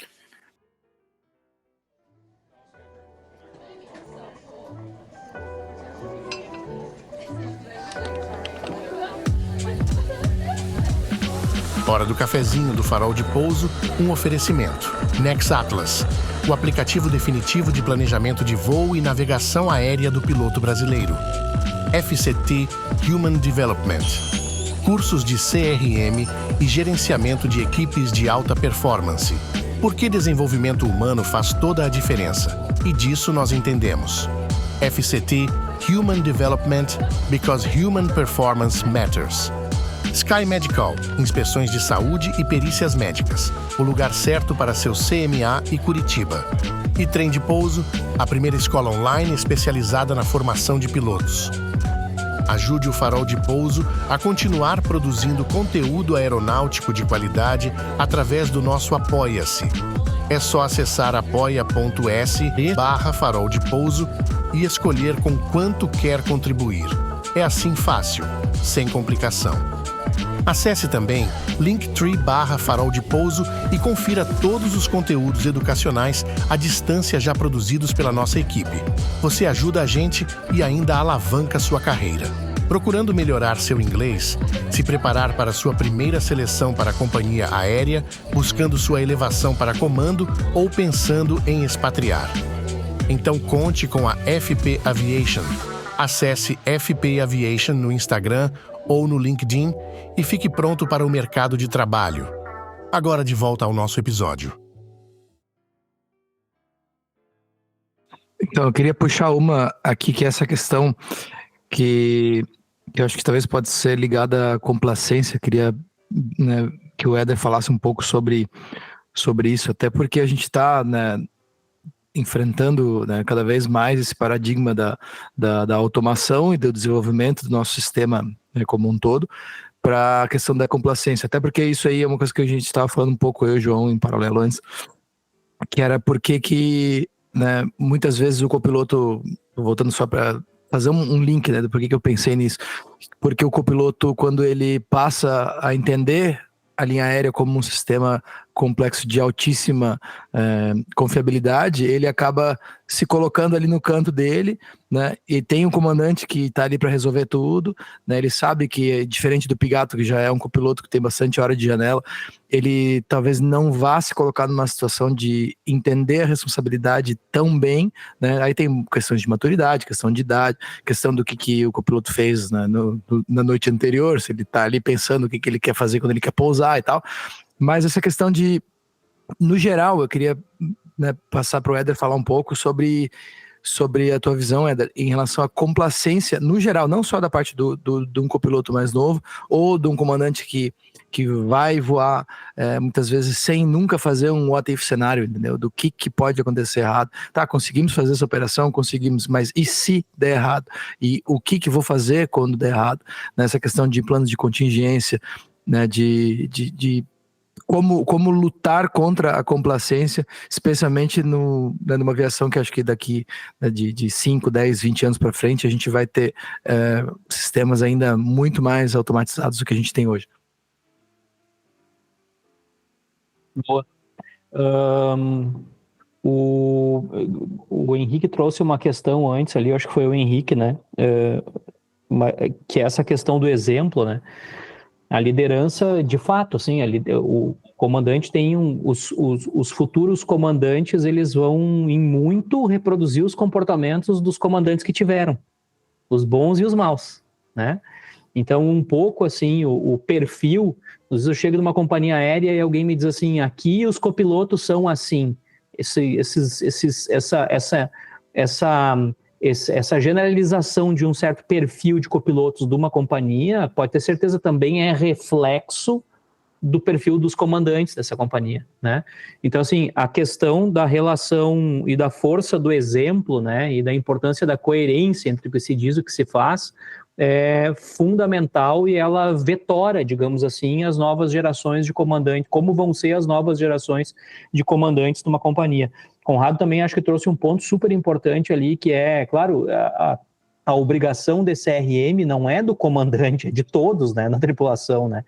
Inclusive, quem quiser se aprofundar mais assim, em estudos, né, de relações interpessoais e como as relações interpessoais elas podem mobilizar relações mais positivas ou mais negativas, né, o modo como me coloco frente a uma situação, ela pode mobilizar uma reação interpessoal que eu posso tomar ela como mais positiva ou negativa, e isso está em função, isso é uma reação ao modo como eu me coloquei, como eu me posicionei, né? Pode explorar, quem quiser aprofundar mais isso, pode explorar, por exemplo, um campo interessante da psicologia social, que é chamado campo da análise transacional.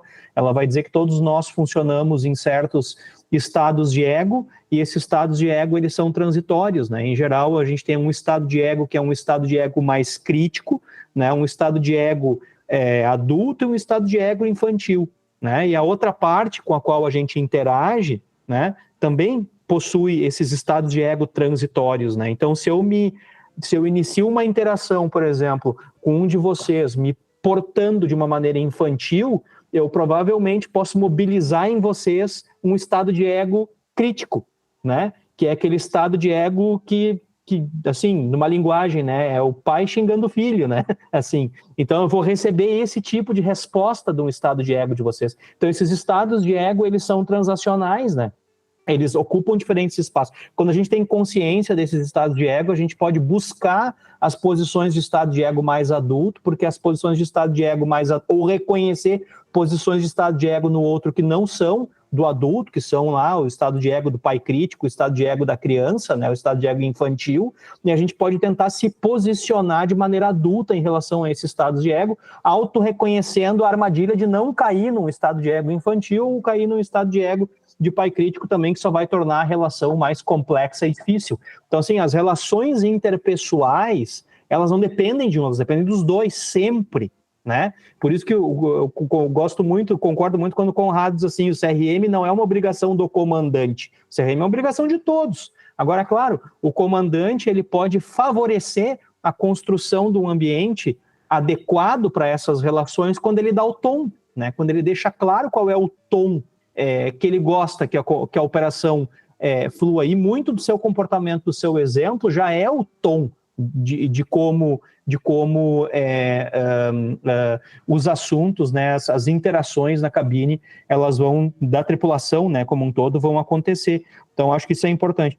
E aí, essa questão da complacência, né, esse é um tema, assim, me chamar para falar sobre esse tema vai gerar polêmica, né, assim, porque realmente, vou dizer que eu entendo que 99,9% das vezes que a gente evoca em análise de fatores humanos o tema complacência para explicar e valorar comportamento humano, a gente faz um desserviço à análise de fatores humanos ao invés de fazer um serviço. Por que eu te digo isso? Porque complacência normalmente pressupõe uma vontade individual e uma intenção, né, de estar atento ou vigilante ou não, né? Então eu digo que esse sujeito é complacente porque ele não quis, por exemplo, estar atento, estar vigilante ou se mostrar atencioso à tarefa que estava realizando. As pessoas, volto a dizer, as pessoas não saem de casa para realizar um trabalho ruim, elas saem de casa para trabalhar. E a maioria delas para fazer um bom trabalho, para fazer um trabalho de excelência, né? O que acontece com a complacência hoje, com o tema da complacência, eu acho que a gente deveria perguntar numa perspectiva mais ampla. Em que extensão os próprios fabricantes não estão construindo? Porque, assim, a complacência também pressupõe uma relação de autoconfiança em mim. Eu penso que eu sou extremamente capaz do que eu estou fazendo, versus a confiança que eu tenho no sistema. Acho que esse sistema é extremamente capaz também de performar como eu imagino que ele vai performar. Então, nessa relação de confiança egocentrada, que é a minha confiança nas minhas capacidades, versus a confiança exocentrada, que é a confiança que eu tenho no sistema que eu opero e na capacidade do sistema que eu opero fazer o que eu acho que ele pode fazer, né? Nessa relação, às vezes a gente descalibra as coisas, a gente atribui mais confiança para o equipamento, né? A gente confia mais no equipamento do que a gente deveria. Em certo modo, isso é um pouco, e vem sendo um pouco, tem até alguns estudos que têm mostrado isso, vem sendo estimulado pelos próprios fabricantes com essa lógica, né, de que compra o meu avião, a automação dele é tão boa que tu não vai precisar aumentar ele tem tantos recursos novos, mas a automação é tão boa, que ele é tão friendly de operar, que tu não precisa investir tanto em treinamento. Pode confiar. A máquina é fantástica, ela faz tudo que tu imagina e mais um pouco. E isso vai gerando, digamos assim, uma gramática de que eu posso confiar no sistema que eu opero mais do que eu deveria. Esse é um cuidado, é um alerta. E isso é induzido hoje, do meu ponto de vista, pelos fabricantes, e isso também é induzido pelas empresas aéreas. As empresas aéreas também, de certo modo, induzem isso, né? Então, assim, aqui há que se ter esse cuidado, né? E um outro ponto também é o seguinte, às vezes, assim, o piloto deveria ter sido mais vigilante em relação a aqueles modos de funcionamento do piloto automático, mudou um modo no FMA, não percebeu, não viu que o piloto automático estava executando uma função que não era para aquela operação, são as chamadas surpresas da automação, né? Essas surpresas da automação, os estudos também têm mostrado assim, existem 3 tipos, né? O primeiro tipo, a máquina faz uma coisa que eu não imaginava que ela iria fazer, ela viola a minha expectativa, né? O segundo tipo, a máquina não faz o que eu imagino que ela deveria estar fazendo nesse momento, né? Que, de novo, ela viola a minha expectativa nesse sentido. E o terceiro tipo, que é mais raro, mas é super complexo, é quando a máquina não só não faz o que tu espera, quando ela faz uma outra coisa ainda, que tu não esperava, né? Então, o que acontece? Aí, nessa hora, a gente diz assim, mas também tinha uma complacência do piloto ali que estava olhando aquilo ali e não estava fazendo nada, né? A gente pode colocar de outro modo. Às vezes, o problema aí não está na complacência, mas está nas características de projeto desses modos e da arquitetura de encadeamento desses modos que geram confusão de modos para o piloto. E aí, aquele estado em que eu fico 3, 4, 5 segundos dizendo o que isso aqui está fazendo, o que aconteceu aqui que eu não estou entendendo, né? Cutuca o colega do lado e diz, tá vendo isso? Tu já viu isso acontecer? Né? E claro, de novo, é o estado de confiança que a gente tem no externo, mas eu olho o externo e tudo parece bem, assim, a aeronave ainda está na altitude correta, a potência do motor está nos parâmetros corretos, então eu ainda não sinto eu ainda não, o que acontece na minha volta, no meu ambiente externo, ainda não é o suficiente para me ativar um modo de atuação sobre o sistema, né? Então, assim, a complacência, ela é mais fácil a gente usar ela como um atributo em retrospectiva de julgamento do desempenho da performance do que um atributo explicativo da performance em si. Eu não diria que a complacência é o problema, ela é um sintoma do problema. O problema está por trás da complacência. É isso que a gente tem que tentar entender, né? Então eu tenho uma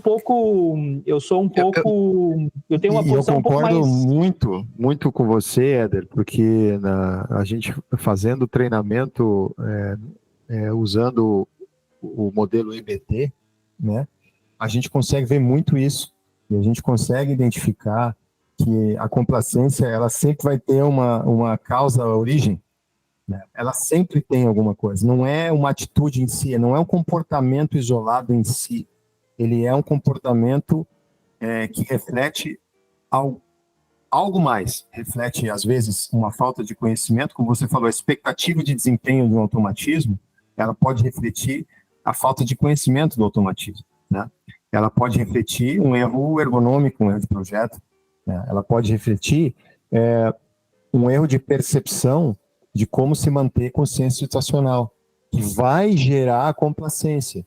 Então, ela não é a causa em si, ela é um reflexo de vários comportamentos, né? Então, eu sou totalmente favorável à sua teoria, e eu acho que não é polêmica, não. Eu acho que é a discussão em alto nível que a gente tem que trazer, porque a partir do momento que nós mesmos damos a nossa própria desculpa aos nossos atos, eu só fui complacente, a gente não vai achar a origem da onde a gente deve atuar para evoluir, né? Então, acho que o que eu queria dizer justamente não é nessa questão do hindsight bias, mas de como fazer alguma coisa em relação à complacência no momento. Era exatamente isso que eu queria dizer, assim, por que acontecer numa situação assim que o copiloto está numa aproximação e ele está confiando no sistema, ele está confiando no avião, ele está confiando em tudo que ele vê, ele está confiando no comandante, e ele se sente confortável naquela posição. Eu digo isso assim, no momento, até que ponto que tu tem que começar a pensar em coisas que tu tem que agir, sabe? Classicão mesmo, assim, tipo, no momento que tu tá, né, como pegar essa faísca, essa chama de tu fazer alguma coisa, quando tu tá num voo de cruzeiro, por exemplo, né? Eu lembro quando eu voava no Brasil, tinha, cara, não dava nem pra contar na mão, porque é muito dedo pra tu ter alguém que fizesse contingências dentro do voo do Brasil, sabe? Aqui a gente vai fazer isso, aqui a gente vai fazer aquilo. Porque a gente acostuma a voar em cruzeiro e a gente não faz muita coisa em relação a isso. Porque, não sei, tava querendo, né, pensar em alguma coisa que pudesse, né, fazer a gente se manter motivado e que a gente não tivesse esse tipo de situação, assim, que a gente não entrasse nessa condição, sabe, de conforto extremo, vamos dizer assim. Mas aí... De baixar a guarda, né? Isso. Eu entendo o que você está falando, e eu acho que daí vai o papo que a gente falou antes, e que o Eder trouxe, que a evolução, né, o crescimento pessoal, o entendimento pessoal, porque não é porque o comandante deixou de fazer um cruise briefing que você, que está na direita, vai deixar de mentalmente avaliar o teu plano de contingência. E é aí que está. Aí que está o pulo do gato. Porque aí você vai estar pronto e você não precisa mostrar para o comandante ou exigir dele, porque você está quebrando o CRM. E aí onde eu falei que o copiloto é responsável pelo CRM. Porque se o copiloto chegar para o comandante e falar, mas comandante, você não fez um cruise briefing, eu estou esperando o teu cruise briefing. Cara, você mas tá aí, quebrando. só um parênteses aí. É um treinamento de pilot incapacitation. Não necessariamente. Não, mas esse ponto que tu falou do copiloto, do camarada da esquerda ou da direita estar mentalmente pronto em todos os momentos, já estar pronto para o pilot incapacitation. Se o cara é do lado ali, cara, teve o piripaque, cara, tu não precisa pensar no que fazer, tu já pensou. Mas não é só questão de ter o piripaque, eu acho que assim, vamos partir do princípio que todo piloto qualificado que recebe um certificado para voar, né, comercialmente, num avião multipilot, né, ele é certificado a voar single pilot. Ele está ali porque ele é capaz de levar aquele avião, conduzir aquele avião com segurança, independente de quantos pilotos tem ali na cabine. Então, isso é uma coisa já intrínseca à tua licença. O que eu estou dizendo assim, é aí que está o momento em que o copiloto evolui ao ponto e amadurece, ao ponto de que mesmo que o comandante não traga o cruise briefing, né, para a discussão, ele sabe o que fazer. Porque se algo acontecer, ele vai liderar. Ele vai tomar a liderança porque ele já tem o plano de contingência dele. Só que a inteligência dele de não externar isso, de não criar um conflito, porque ele vai estar, de uma certa forma, sendo o fator contribuinte para quebrar o CRM. Porque se o copiloto fala para um comandante que é relaxadão e tal, eu falo assim, mas comandante, cruise briefings não vai fazer?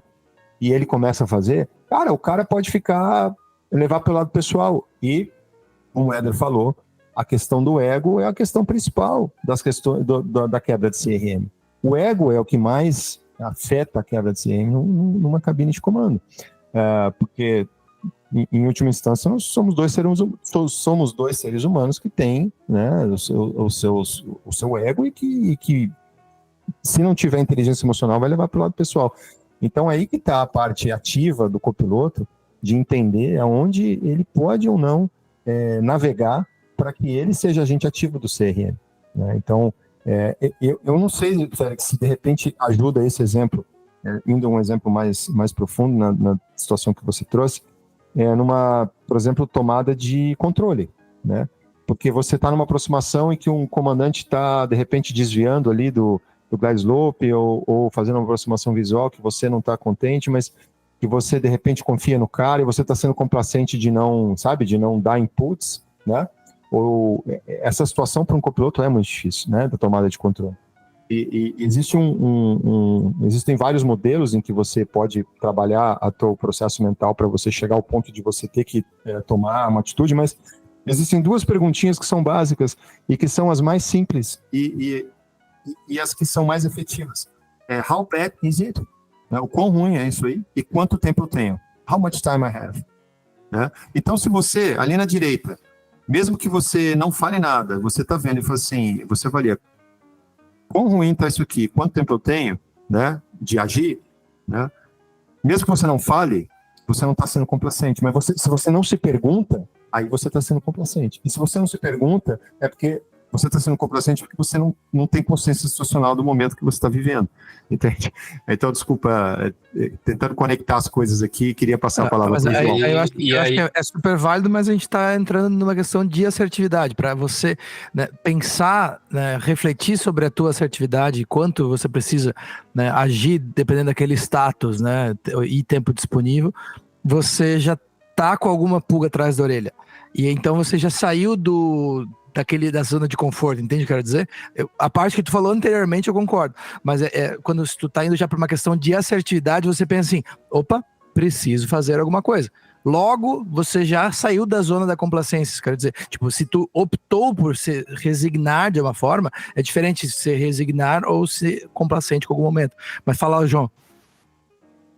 Não, eu acho que o que o Conrado falou vai linkar com o que o Éder falou também, do autoconhecimento na questão de eu vou fazer porque é o certo, porque vai me ajudar e não para agradar o cara que tá do lado, sabe? Então, assim, eu vou fazer para mim porque eu vou ganhar, eu vou estar mais consciente disso. E aí isso vem com a maturidade que vocês falaram, né? Então, eu tô me colocando muito nessa situação que vocês estão falando e tô conjecturando aqui o tempo todo, por estar com 1 ano e meio de linha aérea, né, voando aí toda semana. E justamente eu sempre tô nesses conflitos internos, lidando com egos diferentes, com pessoas diferentes. Então, acho que entra muito na própria percepção da pessoa, do copiloto, no caso, de tentar entender o que foi aquela situação depois que ela ocorreu, caso sem ser algo extremo, né? Mas, tipo, a situação ocorreu, ok, eu vou tentar pensar o que aconteceu, como eu posso me melhorar, e com isso, com essa reflexão, né, a gente vai... Tudo que foi dito aqui, né? Você vai conseguindo se melhorar como pessoa e como profissional. Mas isso parte justamente de você tentar se melhorar, né? Você ter uma percepção própria de que, ok, eu estou sempre melhorando e por mais que eu tenha uma carteira, eu... tenho coisas, tem room, né? Eu posso melhorar, tem lacunas que eu posso melhorar. Mas isso acho que começa tudo com o indivíduo estar, né, querer ser um melhor profissional, né? Exato. E eu acho que uma das coisas que conecta com tudo isso que a gente falou até agora, de liderança, de complacência, de ergonomia, tudo isso, um dos assuntos que hoje está mais sendo discutido nesse campo de fatores humanos é a questão da saúde mental, né? Talvez o exemplo mais famoso que nós temos dessa situação onde a saúde mental acabou influenciando num acidente foi o Germanwings 9525. E passou muitos anos com esse assunto meio que dormente ou não com muita tração, e agora ele está ganhando um pouco mais de tração nos meios de discussão aeronáutica. Eu queria saber do professor, como que o senhor está enxergando essa questão da saúde mental, para onde que a gente está caminhando, aonde a gente hoje está vendo pilotos cada vez mais estressados, pilotos apresentando quadros de depressão, e ainda existe um tabu, pelo menos na minha visão, eu sinto que ainda existe um tabu muito forte em falar sobre isso pelas possíveis consequências que abordar esse assunto na sua atividade traz. Recentemente eu li um livro de um filósofo sul-coreano que trabalha na realidade na Alemanha, chamado Byung-Chul Han, e o título do livro é A Sociedade do Cansaço. É um livro estreitinho, assim, muito profundo, né? E ele coloca ele problematiza esse modo de existência que está se constituindo hoje, que é um modo, por assim dizer, quase que performático, né? A gente tem que performar em todas as áreas da vida, né? A gente tem que performar, inclusive, na internet, a gente tem que performar no LinkedIn, a gente tem que performar em todos os campos, na família, como marido, como pai, como... não basta só fazer, tem que performar, tem que fazer visível para o outro, né? E é uma sociedade, assim, que vem sofrendo as mazelas, né, dessa distração com tudo isso, porque eu acho que não é só na aviação que a gente tem essa preocupação hoje com a saúde mental dos aviadores, o bem-estar. Isso é uma gramática que está passando hoje por todas as indústrias, todas as organizações relativamente sérias já discutem a fundo e estão estabelecendo programas para tentar lidar com isso, todo mundo aprendendo como lidar com isso, né? Mas me preocupa muito a questão da saúde mental e dessa sociedade da performance que a gente vive hoje, que nos leva, está se mostrando aí a exaustão e o cansaço. Nunca a venda de fármacos, eu acho, na indústria farmacêutica foi tão alta em relação a antidepressivos, né? Nunca os cursos de psicologia aí tiveram tão cheios de gente interessada em buscar essa atuação profissional, e isso é um sintoma dos nossos tempos, né? De fato, também nunca foi tão forte ao mesmo tempo todo um movimento que, em resposta a isso, nos convida cada vez mais para o autocuidado, o cuidado de si, o cuidado do outro, o estabelecimento de práticas, né, de vida e de modos de existência saudáveis, né, para que nos possam garantir recursos ainda psíquicos e físicos, digamos assim, para fazer enfrentamento dessas exigências que o mundo hoje se coloca à nossa frente, né, para todos nós, né, não importa o gênero e idade, né, e o lugar. A sociedade hoje é essa de alta performance e de alta performatividade, né? A performance é na busca do alto, essa exigência do alto desempenho, e a performatividade é que eu coloco como ainda ter que fazer mostrar isso, quer dizer, não basta fazer, tem que fazer visível ainda, tem que ser visível. Isso vai levando as pessoas a um esgotamento, né? Um esgotamento físico e mental, que, aliás, é a tradução de burnout, né? Assim, quando a gente tem um esgotamento físico e mental e os recursos físicos e mentais não são mais adequados, psíquicos não são mais o suficientes para a gente sair do lugar onde a gente se encontra. Então, de fato, me preocupa. Por outro lado, eu vejo, assim, movimentos em resposta a isso. No que vai dar, eu não sei. Sinceramente, eu não sei. Mas vejo que existem movimentos, né? E o fato da gente estar discutindo essas coisas até num espaço como esse espaço aqui, eu já acho que é algo absolutamente positivo. Para quem estiver ouvindo, o meu conselho é não pense que sofrer faz parte da vida. Claro que faz, em certa extensão, mas uma vida em sofrimento não. Todo mundo nasceu para encontrar felicidade, para ser feliz, né? E não estou falando aqui num estado idealizado, assim, que um dia vai chegar, não, na convivência, como eu estou feliz aqui em estar com vocês hoje, isso me realiza, né? Então, se alguém tiver nos ouvido e se sente assim, eu acho que é importante procurar ajuda, né? Bom, meus amigos, eu acho que não teria jeito melhor, forma melhor da gente encerrar. O Éder está com horário.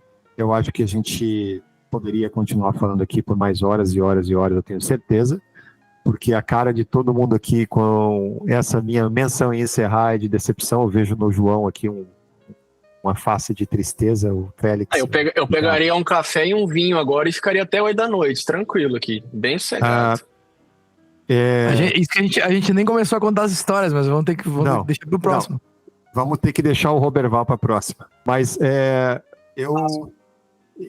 eu queria assim aplaudir de pé e agradecer assim com todas as minhas forças e com toda a minha emoção e toda a minha carga de vida que eu vivi nesses últimos anos, agradecer a você por você ser o cara que você é e ter chegado onde você chegou.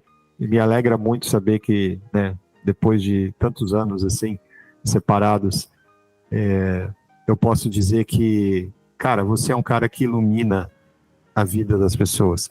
E você está no Farol de Pouso, e o Farol de Pouso tem esse nome por esse motivo, Farol de Pouso. A sua mente brilhante ilumina a nós mortais. E muito obrigado por dividir isso com a gente.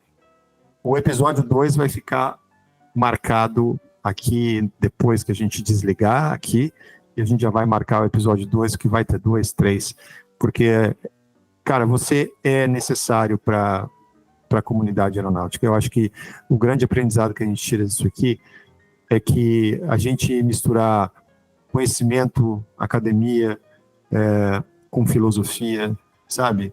Com conhecimentos gerais, e a gente evoluir como pessoa. Acho que o recado que eu tomo com isso é evolução pessoal, sabe? De tudo isso que a gente está falando, inclusive saúde mental, que foi o último tema, vamos focar na gente, vamos chorar, vamos rir, vamos aprender, né? A lidar com as nossas emoções, né? Porque muitos dos nossos comportamentos, eles são reflexos de como nós lidamos com as nossas emoções. E é uma emoção muito grande, ter você aqui.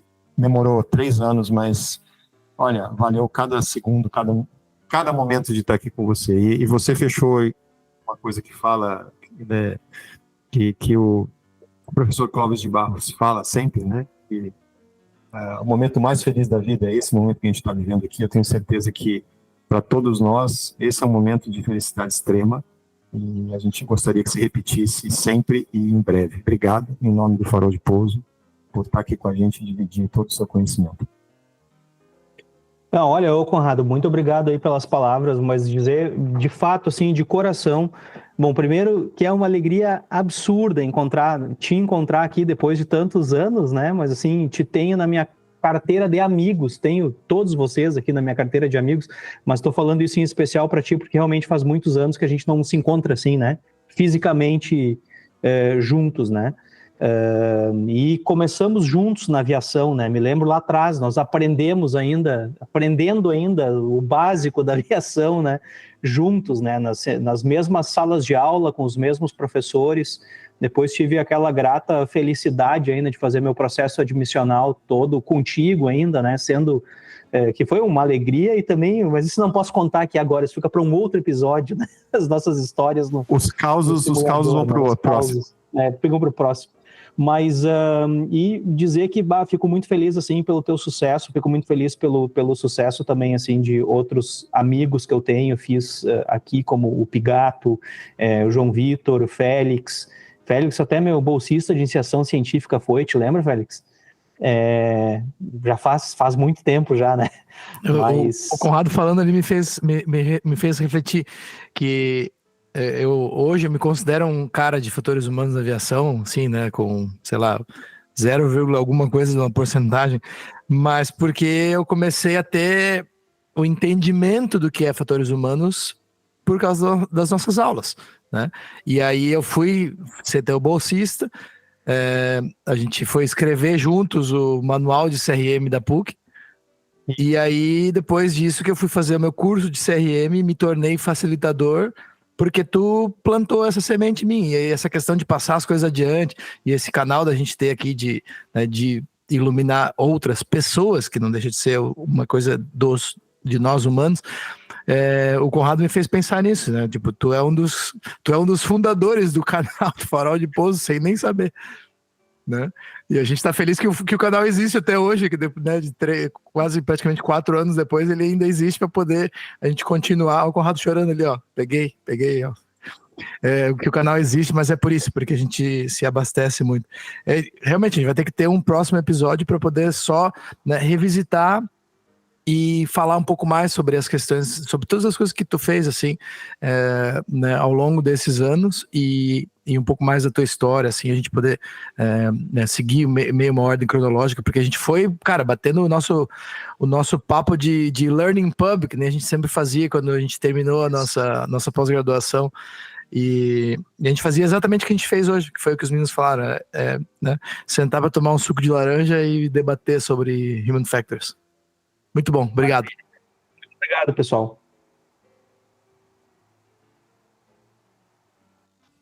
Acho que é isso. Eu acho. Não, assim. Gente, eu acho que esse episódio deveria valer crédito para o seu mestrado, para a sua pós-graduação, em alguma coisa. Hora complementar lá para a galera. Complementar. Exato, porque aqui nós tivemos uma aula, mas já está combinado, vamos combinar de trazer um segundo episódio para contar as resenhas, para contar a história do Roberval, para contar do Roberval, para contar dos causos e dos grandes momentos também da carreira.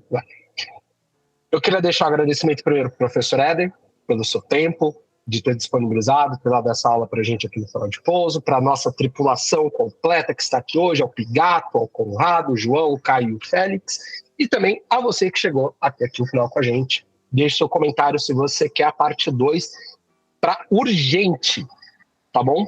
E também os nossos parceiros e apoiadores aqui do canal a realizar a FCT Human Development e a UFP Aviation. Gente, muito obrigado e tchau, tchau! Intercom Lama 0 Gol 5629.